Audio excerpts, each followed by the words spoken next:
Oh, good morning. Yeah. This is I didn't realize I was recording. This is going to be, yeah, I know. I didn't fool you, did I? No. This is going to be a recap and reflections on last night's Dark Age of Man campaign session two. This one presented by David.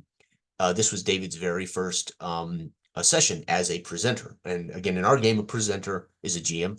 We refer to him as a presenter because they're not really mastering anything. They're not really managing, right? They are presenting the thing we all agree exists, and then they have to then present more information as it comes to them, and etc. And excuse my eyes, my wife and I are fighting some bizarre cold in which it's affecting our eyes. We feel pretty good, but it's something is going on with the eyes, and this has been my this is a relapse. I actually got through this a couple of weeks ago. It was really bad. This is a relapse. It's not as bad, so I just don't know what's going on. But my wife, unfortunately, has been dealing with it. So too much information. I know. Okay. So this was interesting. So I purposely made again. I shared a video yesterday about the character I made for this, and to do a couple things. One of the things we talk about in our book is feel free to make the character you want to be in the world, and the world will support it, as long as you don't try to make an astronaut in the Dark Ages. I mean, that's not going to fly. Nobody's going to like it. It's not going to fit. But we give you a setting, we give you a world, we give you just enough that you can get an idea of what Dredgewater's about, who the people are, and what era you're in. And then if you see yourself as a Merlin, a wannabe Merlin, or you see yourself as a business person, or you see yourself as a traveling priest or a monk or whatever, it can work, right? Because we're not going to set particularly goals for you. You're going to play a character, and a goal is really to experience the world like we do in reality, right? When I go out to go to work, I may have goals as a human being. Oh, I want to make more money. I want to retire early, whatever the case may be, right? You can have all those things, but the world, you experience the world, and you experience the world and what the world throws at you, and you might have goals, and you might actually have the ability to control it, etc., to some degree. But we want you to feel in a way the same way, and hopefully we're going to see a character, the character itself start, right? And we might see the character experience things. We might actually see an arc, right? We might actually experience an arc of a character as a human being, as a person experiences a series of chronicles that might change that character, right? Or at least see the character evolve, right? And then, of course, our goal is and all players, by the way, in every game are naive. Unless there's a game out there that tells players they are completely in control and they know what they're going to do. I've never experienced a role-playing game like that. It does not mean there is not, that's the title of social game out there. I call those more social board games, right? Um, or everybody works in unison around the table to create a story. That's not what we're doing in Dark Age of Man. So it's hard to explain, but all players are naive. All human beings are naive, right? I don't know when I get in my car and I go to work today that I might get in a car accident. I'll know later after the fact, right, that I've been in a car accident, but I don't know what's coming. I only know that I have to get up, get ready, and go to work. And I got to be there by a certain time. And I got a job I have to do. And I got duties I got to fulfill. But I don't know what's going to happen to me from moment to moment to moment to moment, right? Okay. Well, your character's the same, right? You've got this thing.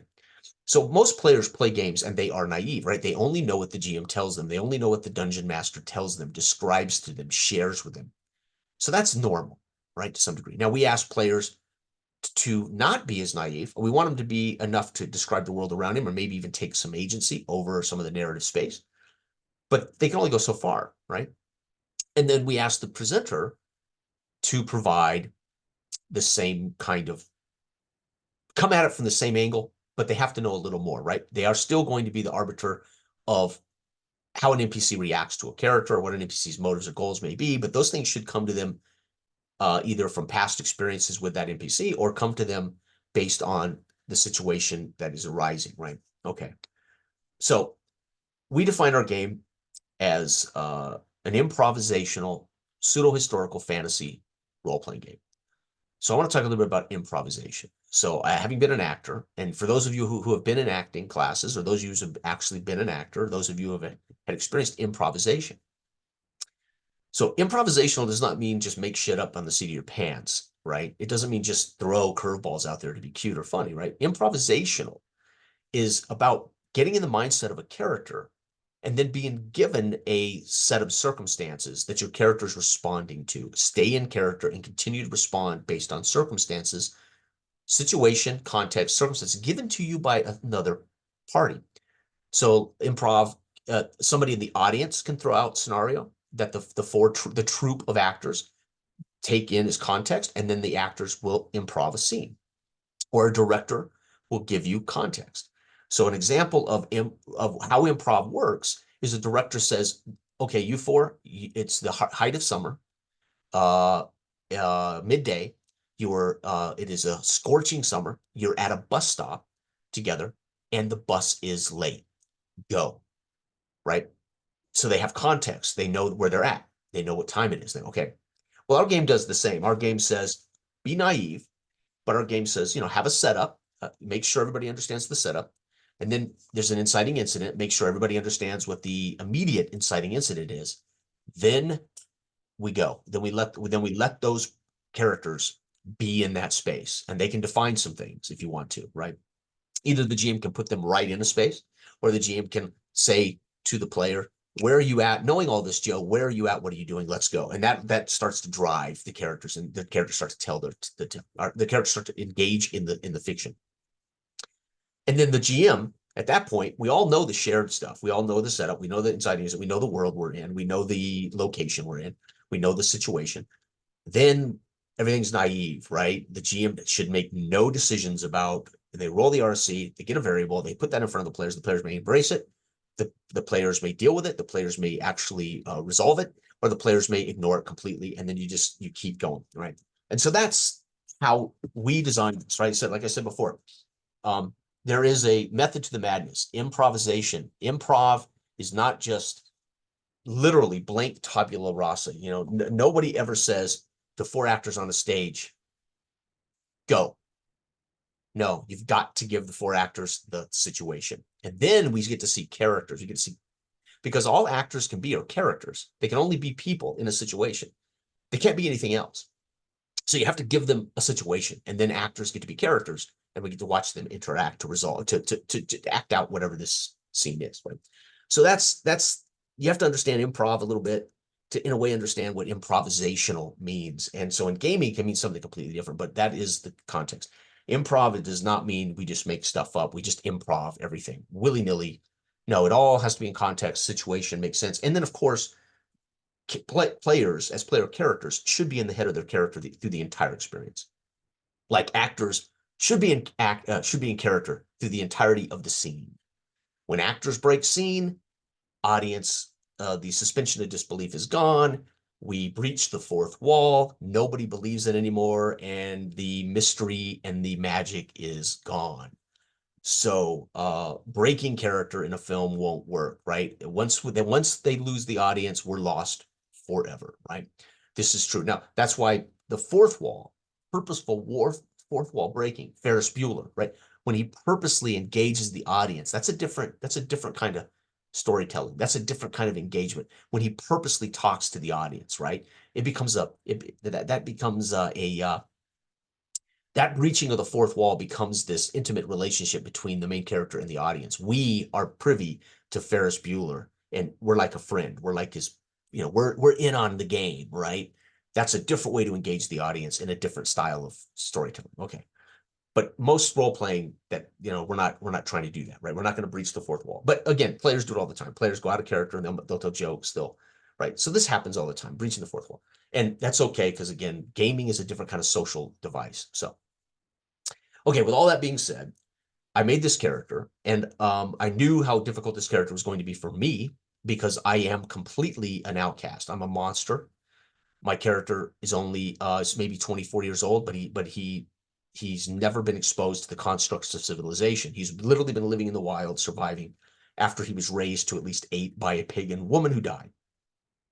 So imagine somebody who does not know religion, does not know society. Imagine someone who literally is living on the wilderness, eating, surviving, moving, and avoiding, and what little bit of encounters he's had with people, because I'm a disfigured monster. It's never going to be a positive experience. You're not going to bump into poachers in the woods and they're going to go, "Hey, what's up, bud? Come and break bread with us," right? They're going to see this disfigured, thing that's been living in the woods, right? And so I created a true outcast. I created something that was going to make it incredibly difficult for me. And I knew it was going to make a challenge for the guys, David and the guys, not just David, but for the guys too, because how do we embrace this character? And I like that. It's part of the goal of the session was to say, again, Dark Age of Man is a world. It's a real world. This could be, right? In the Dark Ages, there could be.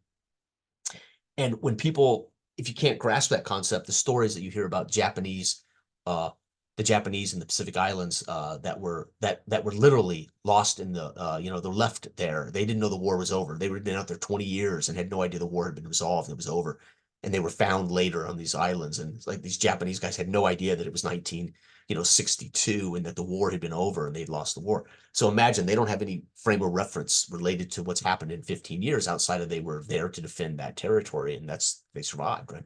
So imagine something that doesn't even understand, right? So I knew this would be a challenge for me. I knew it would be a challenge for the guys, etc.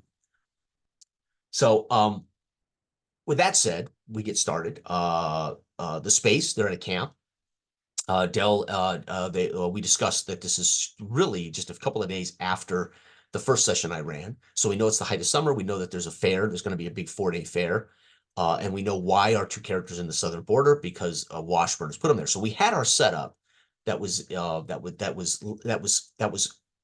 picked up from the setup of our first session. So we had our setup there, right? What we did not have is really an inciting incident. We really didn't need it because we knew why they were there. They were there to patrol the southern border to keep Mort's men from causing trouble, to fight Mort's men, arrest Mort's men, discourage Mort's men, whatever the case may be, poachers, but mostly Mort's men. And Mort's men were causing all kinds of problems to trying to wreck the Fete, right? Okay, so we actually had a setup and we had an inciting incident. They're at a camp, they're at a fire, and we get this engagement between Saverick and Willem, Sam's character, Willem, who's a young ranger who the South Country had been his responsibility. Saverick is the main warden for Washburn, and he has more of the northern territory. And they have both been scolded by Washburn. They were both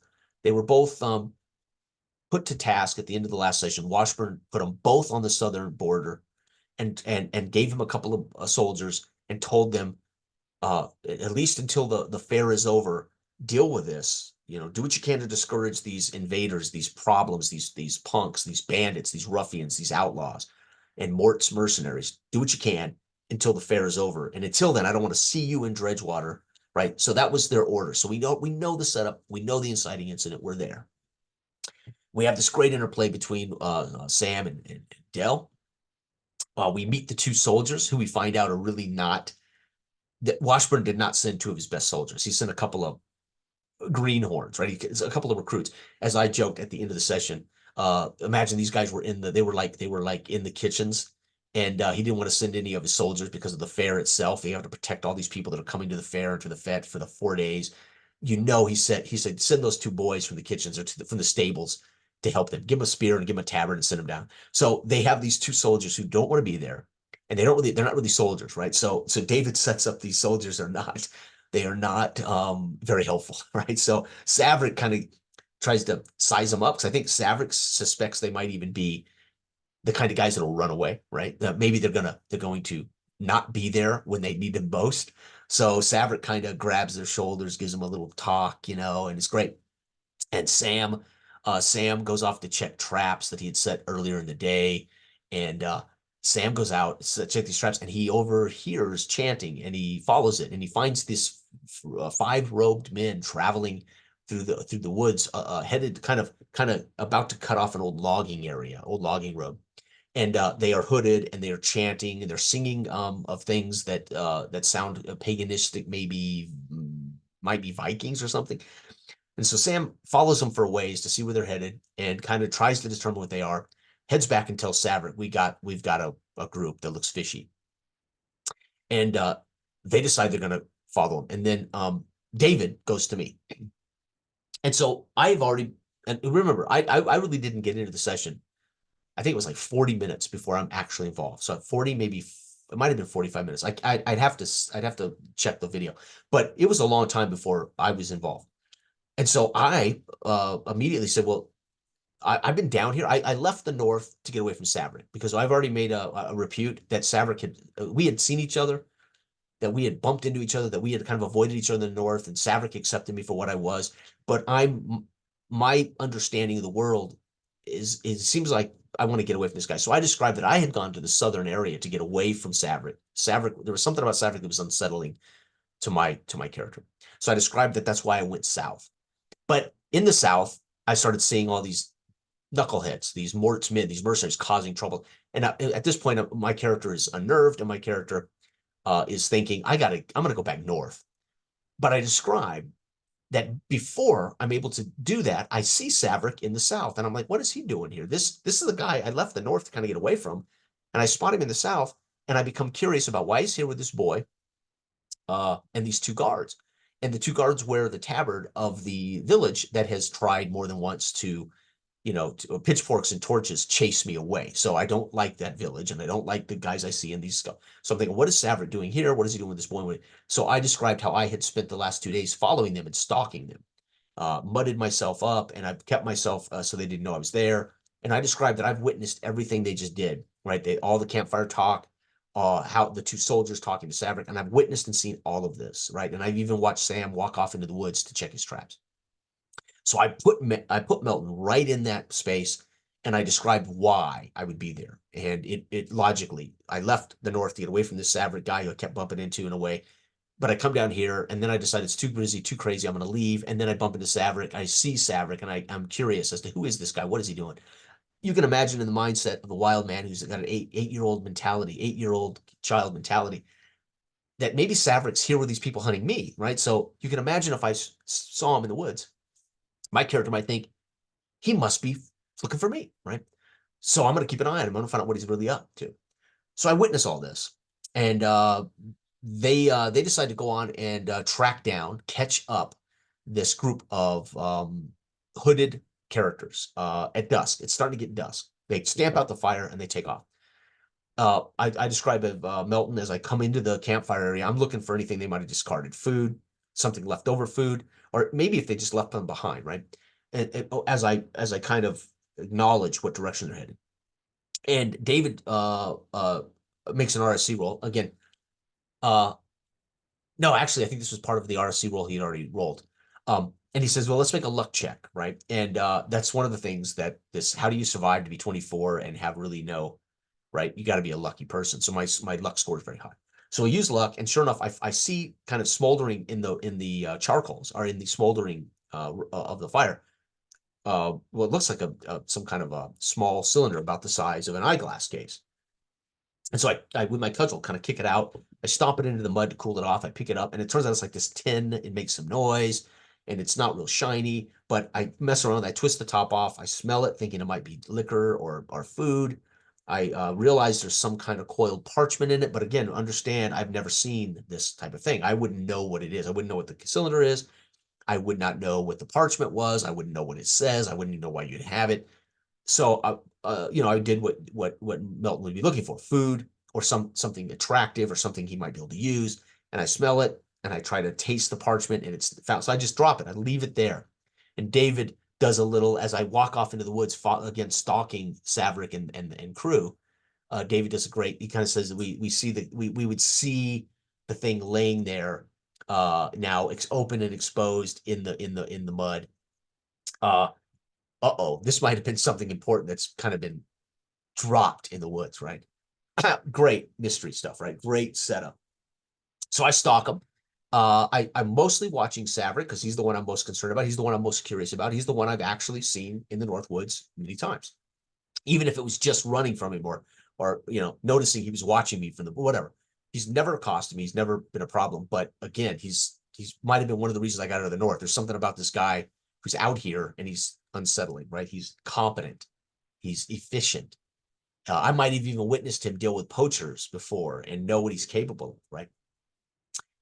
And the boy I'm not real concerned about. He appears to be taking orders from Savrik. And the two soldiers in the colors of Washburn, he appears to have control over, which makes me fear Savrik more, because I know what those people think of me. So Savrik, if he's in control of these people, what's up with this guy? Who is Savrik, right? So my character at this point is really trying to figure out who Savrik is.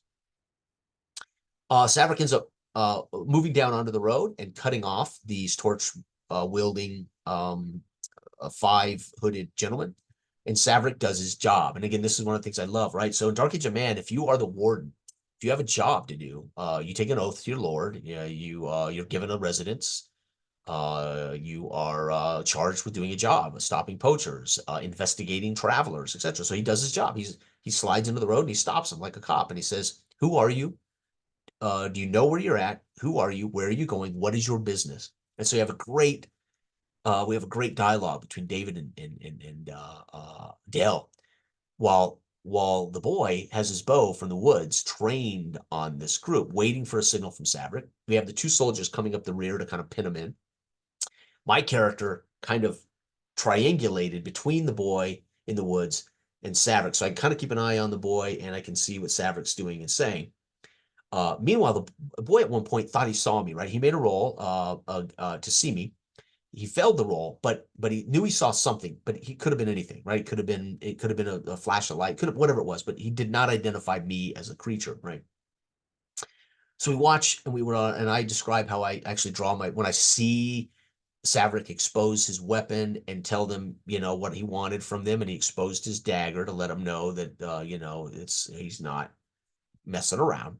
My character responded by drawing his dagger and pulling his cudgel up, and I'm hiding, crouching in the woods, a distance from them, but anticipating there might be trouble. And Melton's seen men before. Melton has witnessed bandits and poachers, and he has seen plenty of violence. Even if he witnessed it from a distance, he knows what men do. He knows what men are about. Melton would not be one who wants to mess with man, right? Melton might not even know he's disfigured, right? He has no clue what he looks like. He's never seen himself. Maybe in the pond or something, he would have an idea. He might know he's not just like, but you can imagine he may have never seen himself. Melton literally doesn't even know he looks like a monster to other people, right? Okay. Anyway, so Saverick's got this great dialogue going on, trying to talk to these guys. He demands that that they reveal themselves. They tell him that they are just traveling through. They mean no harm, and that but he ultimately says, "But we're headed to Mort's land." So that immediately cues Saverick that these men are in allegiance with Mort. He doesn't ask them, "What business do you have with Mort?" Savage just makes the assumption, "Oh, you're spies. You are with Mort, right?" Okay. Which he has every right to, especially when they're obfuscating who they are and what they're about. They're not coming clean. And then worse, the leader attempts to buy off Saverick, right? He dangles a pouch of coins in front of Saverick, and Saverick declines it. And we have that moment in which Saverick decides they're not going to go peacefully, right? As he kind of hints that they're not going to be stopped. So Saverick signals for the boy to shoot. The boy puts an arrow in the leader, and then a melee ensues between them all. Meanwhile, Sam defines, and this is great because I'd already kind of set the tone of who my character was, that he found this tin codicil and thought it might be attractive, etc. And it turns out it's not really pretty and it doesn't have anything in it he wants, so he throws it away.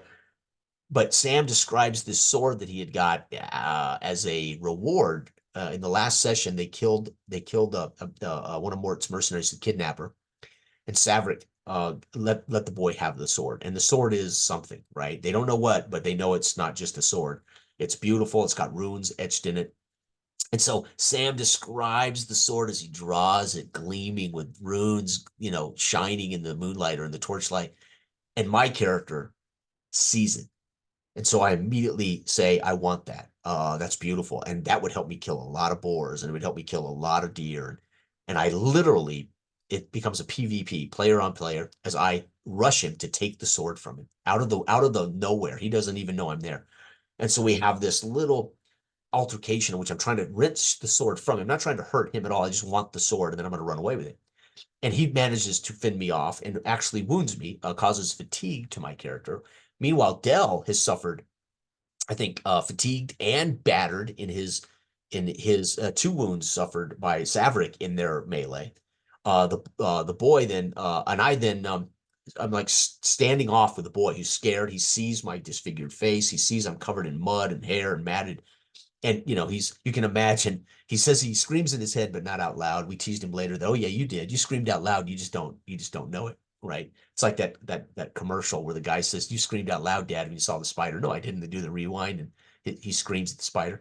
It's kind of like that, right? So we teased him later after session, or he screamed. Or it might have been in session. We teased him. He actually screamed. But the point is, so he's facing down this thing that he'd been told by his mother that he believed was a myth. The monster, the wild man in the woods, was a myth and a monster, but a myth. And so he grew up with it, but he didn't believe it. He'd never seen it. And now he's facing this thing that he'd been told by his mother existed. So he's conflicted. And that's when David introduces another seed, horns of impending Viking coming from somewhere southwest of us, right? My character, as he describes the horn, my character instantly winces, and because he's seen Vikings in his 16 years of surviving in the woods, he would have seen the evidence of Viking raids along the river dredge. My character winces and races off into the darkness away from all of this. I want to get away from these guys and away from these Vikings. And that's where my character pretty much is then out of session. As they resolve their conflict with the leader and with the soldiers, they take them captive. Dell actually kills the leader in the scrum. They take the other two or other three captive. There's a couple I think that go down. So they got a couple of captives. The two soldiers, one of the soldiers they believe is runs away. One stays, and one of their soldiers from Dredgewater runs away. And so they got this kind of resolved, and they know that they can hear a hoof, coming up the road from somewhere. So they get all of them off the road, and we get back. They get back to the camp, and David kind of surmises Willem's state of mind at the camp and Saverick's state of mind at the camp, and we draw the curtains on session 2. Fantastic. Turned out David rolled 4 RSCs in this. I think he said he rolled 4.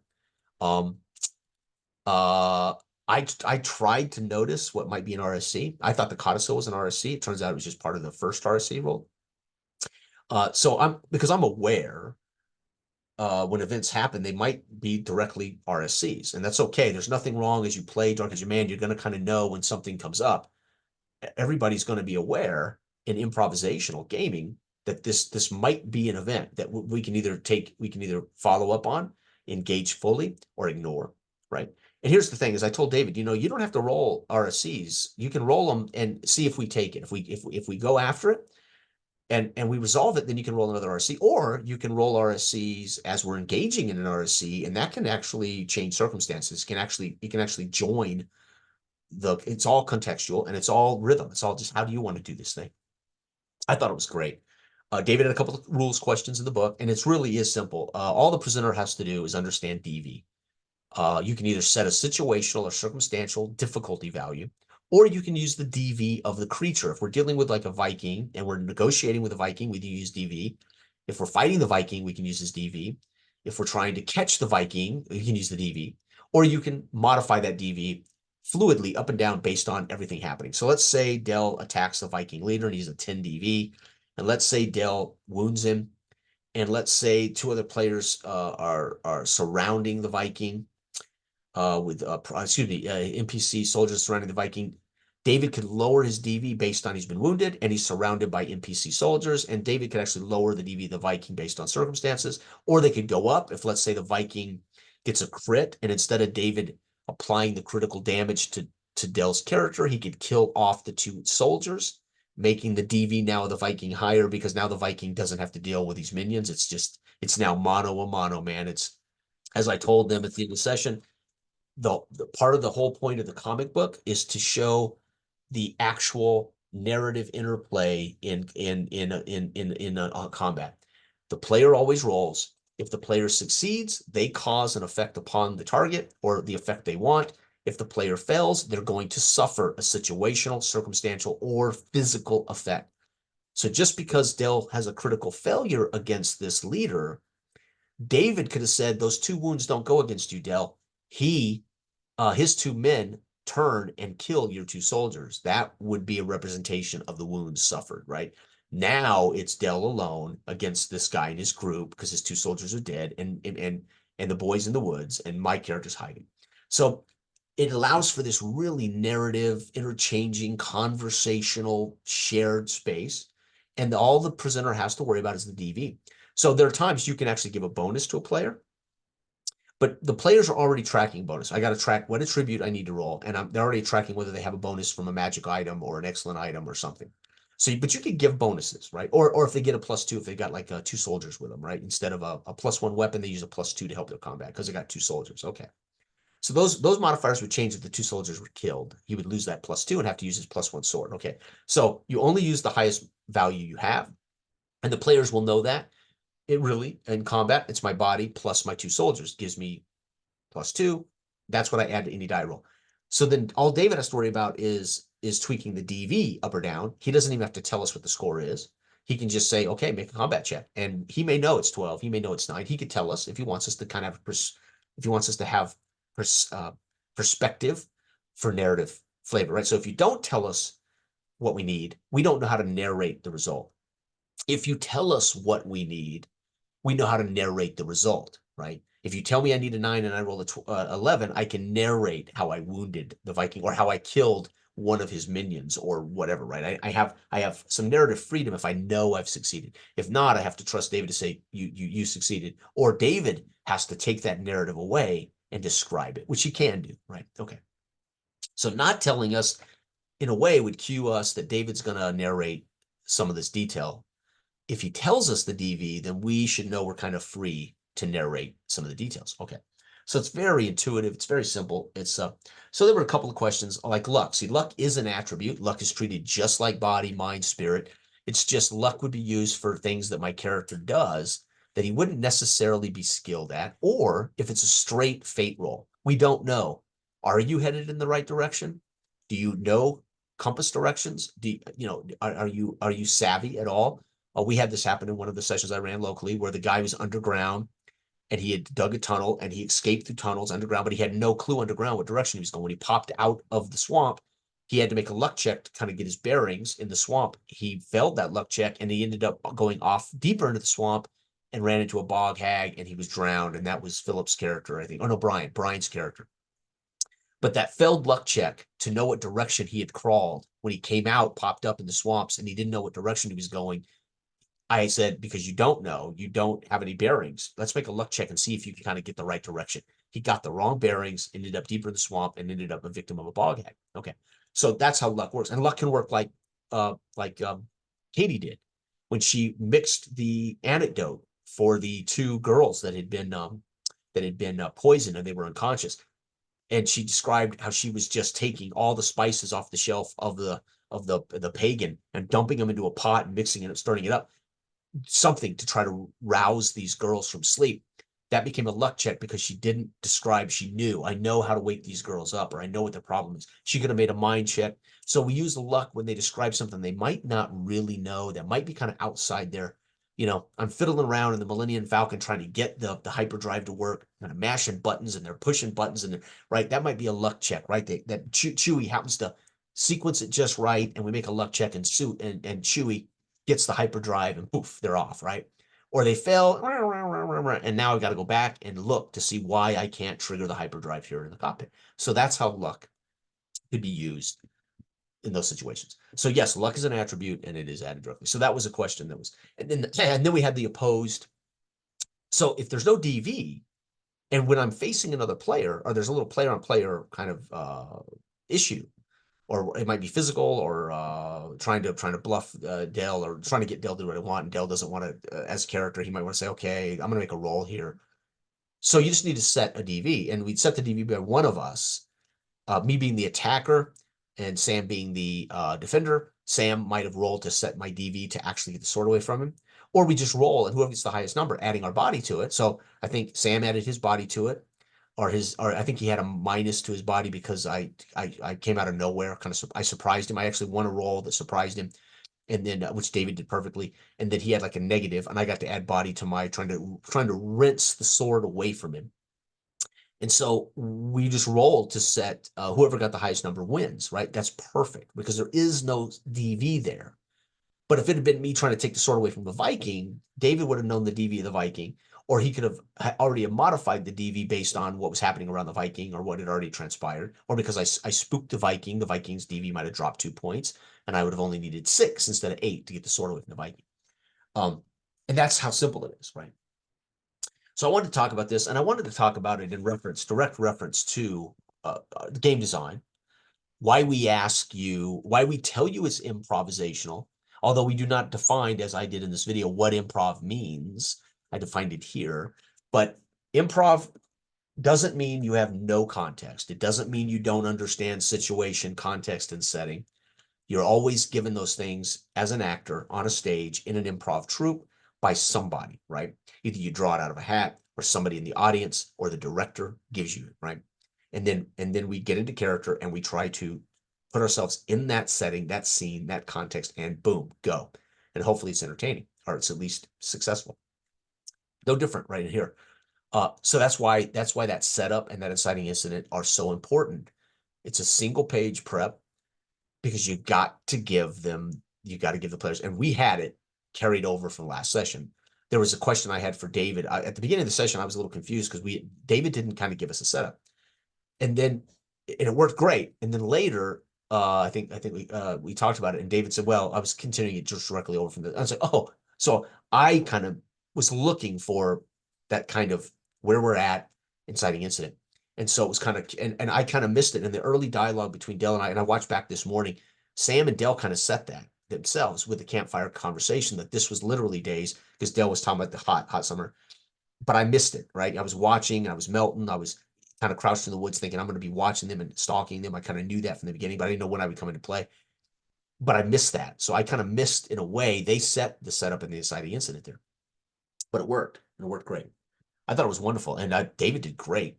I think David had mentioned, I want to speak for David. You can listen to this in the post. The video does have our post-mortem conversation. I think we went on for about 45 minutes after session, maybe an hour after session. It's great.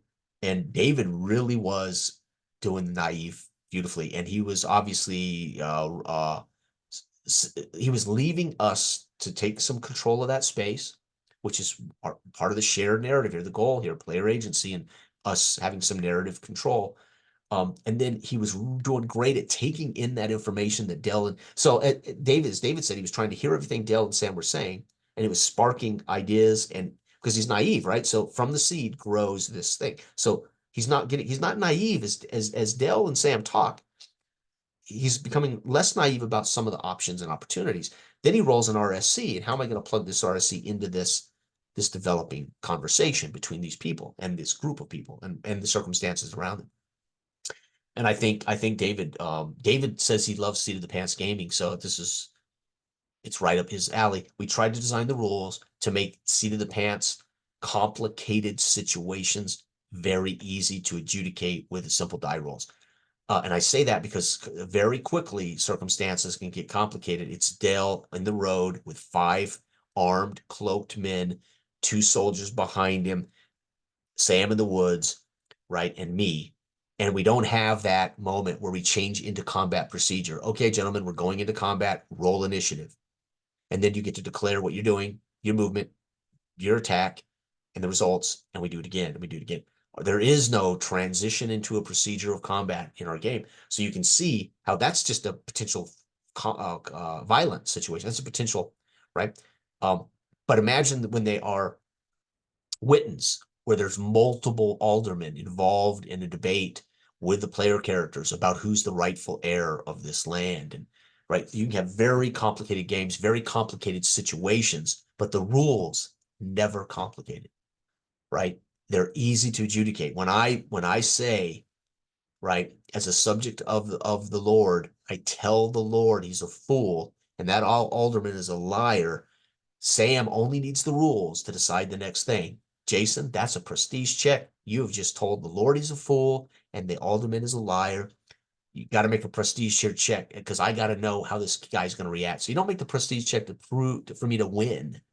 But if I am successful, then Washburn handles me with some grace. All right, listen, calm down. I know you didn't mean to call me a fool, but if I fail, put this man in the stocks, right?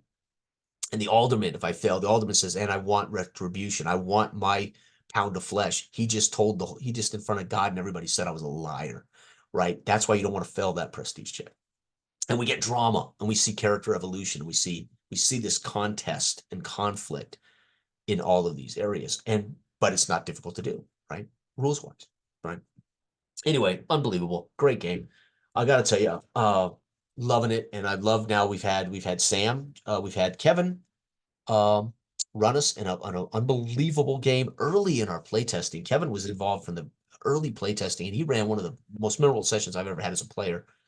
Um, Brian ran an amazing session in early pretest. That was amazing. I mean, I got to tell you, every session I've played in as a character in our game and our system has been for me. And again, this speaks to what I'm looking for as a player, in character, as character, being a thing, not just a set of statistics that I'm going to be using in combat, right? Or I am this thing in the world, and I can affect the world with my prestige or my spirit or my mind. I don't have to affect the world with my sword. I don't have to affect the game with my killing ability. I can affect the game by being an alderman or by being a merchant or by being a priest, and it doesn't have to have anything to do with my ability to kill things, right? How competent I am at killing, right? And that's special for me because I don't get to see that much in games. And I haven't played many role-playing games that allow that. I'm not saying they don't exist. For those of you who know they do, I haven't had the luxury, right, of enjoying it from this perspective as a character with some freedom, and then asking the GM to be naive about what we're going to do, why we're going to do it, how we're going to do it, if we can do it. Just present the situation and we'll try to navigate it, or we'll avoid it, and then there'll have to be another situation that is created from where we're going. If we all decide we're turning left and going the other way, we don't want nothing to do with those Vikings that we can hear the horn, we're going to go warn the village, but then we're getting the hell out of Dodge. He's still going to roll another RSC, and we might run into an old woman on the road, and that old woman becomes this thing we meet, and we don't know what she is, and he doesn't know. He's got to kind of figure out as we go, is this old woman dangerous? Is she kind? Is she got information? Is she a witch? We don't know, right? It's going to come out of the atmosphere and the circumstances, and he is learning at the same time we're learning. There's an old woman here in the road. Who is she? What is she about? And that puts him in the same naive headspace, is he's got to kind of figure that out, which a lot of people, that's unsettling. A lot of GMs, that's unsettling. They want to know it's a witch and these are her motives. So I can see why some GMs will not like not knowing what the old woman means, right? But we want you to be naive. We want you to think about how can I use the old woman here in context of what already might be going on in the world. This old woman might have been a victim of Mort's men, because we already know Mort's men have been causing trouble. She might have a story to tell about a group of Mort's men that just robbed her husband, murdered her husband, robbed their wagon, and she's a victim.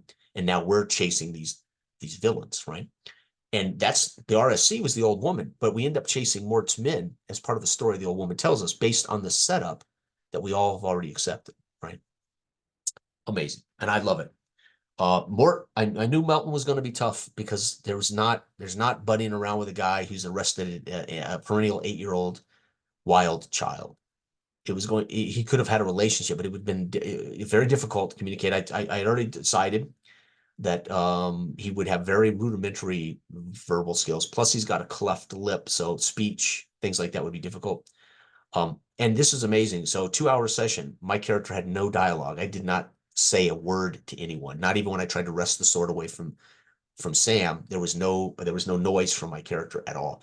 I described my character and I spoke about my character's thoughts, maybe motivation, but there was never dialogue from my character. So they haven't even spoken to my character yet. And I thought it was fun. It was great fun. And it worked because I thought, how is Milton going to come off here? And it actually was a wonderful experience. So thank you, David, for running your first successful session. I'm pleased. I hope we get more from you with our game. And of course, Sam and Dell, we're all becoming vets with our system. Sam's run, gosh, 7 or 8 sessions. And Dell and I, of course, have been writing and running sessions and playing in sessions for 3 years. So we're becoming this is kind of becoming our baby right now. So anyway, and again, look for the book. It's not yet available. I'm still getting my proofs, and then once the proofs are out, we can trigger it. And Lulu, same thing, where we've got a couple of things we have to do for the Lulu book, and then when the book's available, we will certainly share a video with the subscribers when the book is available. But I mean, we're this close to being able to set it for sale. I just have to see it, proof it, make sure that it's what we want, and then that should be set for sale. And then those who are interested in owning a hard copy book, you will be able to get it. All right.